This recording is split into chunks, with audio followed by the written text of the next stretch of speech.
La provision divine, les ressources que Dieu va te donner te font sortir de l'indigence.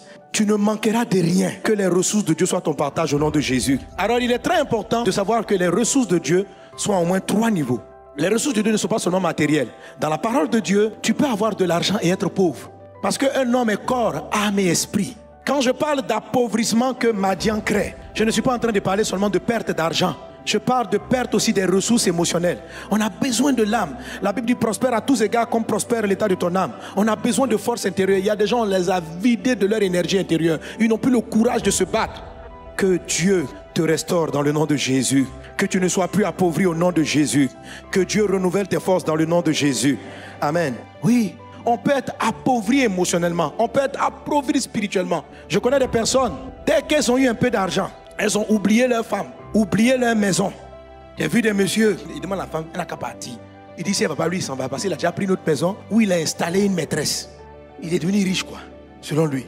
Il met les enfants à l'école, il n'a pas le temps de ses enfants. Il est toujours dans 2 avions avec les maîtresses. Mais je te regarde, si tu me suis à l'écran, je te dis, tu es pauvre, tu es dans la haute misère. Tu es pauvre émotionnellement. Qu'est-ce que tu fais, mon ami? Qu'est-ce que tu fais? C'est quoi cette vie-là? L'argent t'est monté à la tête. Tu crois que tu as quoi? Une belle voiture, mais on s'en fout. Tes jolies maisons partout dans le monde, mais ce n'est rien. Et ton âme, et ton âme. Tu vois tous les gens que tu es en train de détruire. Regarde ces enfants, comment ils vont grandir sans leur papa. Et puis tu es tellement gonflé parce qu'on t'a félicité dans ton travail. Tu crois que tu es trop bon que ça? La vie d'un homme ne s'arrête pas sur la terre. Demain va arriver. Demain va arriver. La vieillesse va arriver. La mort va finir par arriver. Un jour tu vas partir. Et c'est là que tu vas te rendre compte. Si tes voitures, tu vas les amener avec toi. Et en ce jour-là, tu sauras. L'homme n'est pas le produit d'un accident. L'homme a été créé. Et dans notre cœur à tous, on sait qu'est-ce qui est bien, qu'est-ce qui est mal. On n'a pas besoin d'aller à l'école pour ça. Tu ne peux pas dire que tu as marié une femme. Ce que tu fais là. Toi, tu aurais voulu qu'on fasse à ta fille. Si toi tu étais une femme, tu aurais voulu subir ça. Je me suis rendu compte qu'il y a des femmes comme ça aussi. Il y a un monsieur qui est venu, il pleurait. Je dis, il y a quoi? Il dit, sa femme l'a laissé. Je dis, mais pourquoi? Il a tout fait, les démarches. Elle a laissé, elle est partie faire avec un autre monsieur, à Yopougon. Quelqu'un a envie de me demander, mais pourquoi elle est partie? Il faut chercher à savoir. Mais il y a aussi une raison pour laquelle les hommes partent. Il y a aussi une raison pour laquelle aussi certaines femmes partent. Mais c'est de la misère. C'est de la misère. Mes amis, quand Dieu dit, je pourvoirai à tes besoins, tu n'as pas besoin seulement d'argent. Tu as besoin d'affection. Tu as besoin de paroles. Tu es tridimensionnel. Tu as 3 parties. Vous savez, j'ai vu dans la maison des plus riches, j'ai vu la dépression, la folie, la drogue. Comment des gens qui ont autant d'argent, pourquoi ils prennent la drogue? C'est quelqu'un a l'argent et puis prend la drogue. Parce qu'il est malheureux. Il a besoin de quelque chose pour le faire rentrer dans une autre atmosphère, pour oublier sa souffrance quotidienne. C'est un pauvre. Tu t'achètes tous les avions que tu veux, mais tu es pauvre. Tu as toutes les femmes que tu veux, mais tu es pauvre. Tu n'es pas riche. Dieu te regarde et dit tu es pauvre. Tu es très pauvre même. Madian et Amalek sont passés par là. C'est quand vous sentez qu'Amalek est passé que les gens vont se réfugier dans l'alcool. Vous arrivez dans la maison des riches, ils ont des endroits. C'est aligné de boissons. Ils passent le temps, ils boivent. Puis quand ils sont saoulés, puis on les soulève, ils vont se coucher. C'est la pauvreté qui fait ça. Ils sont dans la haute galère. Ils ont besoin de s'évader, oui. Ils ont besoin de ne plus être réels. D'être dans un monde imaginaire. C'est de la misère. Jésus peut te sauver de cela. Jésus donne les moyens financiers, mais Jésus te donne aussi une âme qui va avec. Jésus te donne aussi un courage qui va avec. Il te donne aussi une joie qui va avec. Il te donne aussi une paix qui va avec. Quand il dit, je pourvoirai à tes besoins, lui, là, il connaît tes besoins. Combien de femmes ont vendu? C'est-à-dire que quand tu vois la richesse qu'elle a, elle-même, elle sait au prix de quoi elle arrive à ce niveau. Au prix de quoi? Au prix de sa vie. Au prix de ses valeurs, au prix de son honnêteté, au prix de sa bonté. Elle a dû devenir intrigueuse, adultère, payer des trucs bizarres, faire des alliances.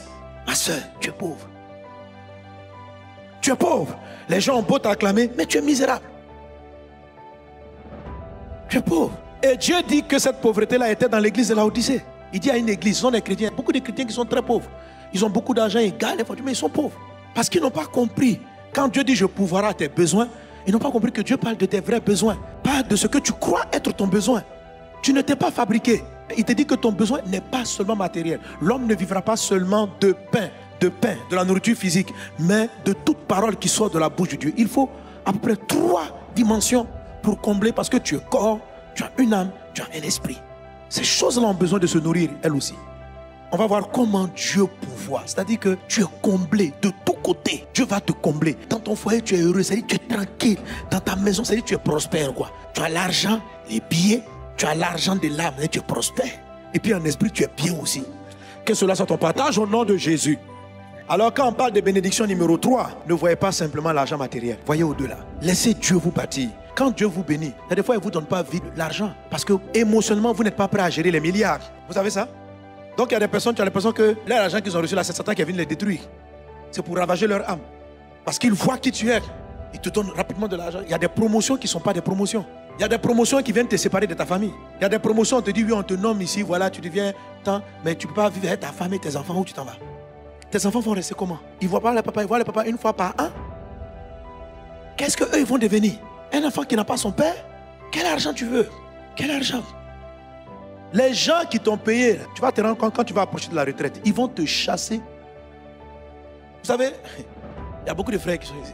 Quand on les nommait, les gens disent, papa, on m'a nommé, on m'a pris. À un moment donné, j'ai vu les mêmes boîtes vouloir se débarrasser d'eux. Mais un cynisme, un froid.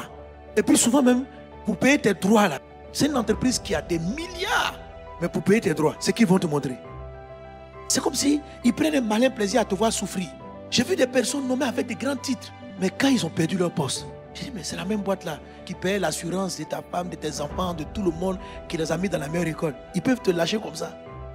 C'est-à-dire que tant qu'ils peuvent profiter de toi, s'ils ont trouvé quelqu'un qui a à peu près ton intelligence, c'est là que tu vas comprendre, frère, qu'ils ne t'ont jamais aimé. Ils sont pris ces années-là pour vider ton énergie. Souvent, je dis ça à certains de mes filles spirituels. Elles sont là, elles se promènent, on les nomme. Je vais t'être nommé, je vais t'être nommé. J'ai dit, mais tu vois pas qu'ils sont en train de prendre ta jeunesse? On vient de me mettre, je suis déjà... Mais tu n'as même pas le temps de t'asseoir à l'église pour rencontrer un frère pour te marier. Ils ne veulent même pas que tu te maries parce que quand vous avez des enfants là, ça va leur prendre du temps. Donc on fait tout même pour pas que tu te maries, que tu tombes enceinte, que tu aies des enfants. On dit non, attends, donc on te prend depuis 25 ans là, on te finit, tu as tes 40 ans, tu n'es toujours pas marié. Quand tu vas aller vers la retraite, merci, on a trouvé quelqu'un d'autre. Oust. Et tu vas te rendre compte que tu viens d'être madianisé. Ta société t'a madianisé avec amalécisé. Madian, ça peut être des entreprises dans lesquelles vous travaillez, qui vous exploitent. Et pendant ce temps, ils font, lui, oh, ta vie est comme ça. Ils t'exploitent. Et après, on te laisse sur le carreau, sans rien. Non, si vous connaissez ce que c'est que la provision divine, vous allez voir comment Dieu va intervenir. Dieu va empêcher ces madianites-là d'arriver, de réduire votre vie. Il va te faire grandir physiquement, matériellement, émotionnellement, spirituellement, dans un équilibre. Il va te dire à des propositions, tu dis non. Il va te montrer. C'est ce qui va se passer dans ta vie. Je viens de la part de Dieu aujourd'hui pour mettre fin aux œuvres de Madian et de son camarade Amalek dans vos vies. Ta vie doit produire le fruit qu'elle doit produire. C'est ce qu'on appelle la bénédiction numéro 3, la provision divine. C'est une vraie bénédiction. C'est la bénédiction de l'Éternel qui enrichit. Elle n'est suivie d'aucun chagrin. La vraie richesse vient de la bénédiction de Dieu. Et il n'y a pas de chagrin derrière. C'est ton héritage au nom de Jésus. Quelqu'un donne un bon amen. Alléluia. Oui, je dis cela vraiment par amour pour toi. Il faut que tu rentres dans l'abondance divine. Mais d'abord, il faut que tu aies la bénédiction numéro 3, c'est-à-dire le juste assez. L'équilibre spirituel, l'équilibre à tous les niveaux. Amen.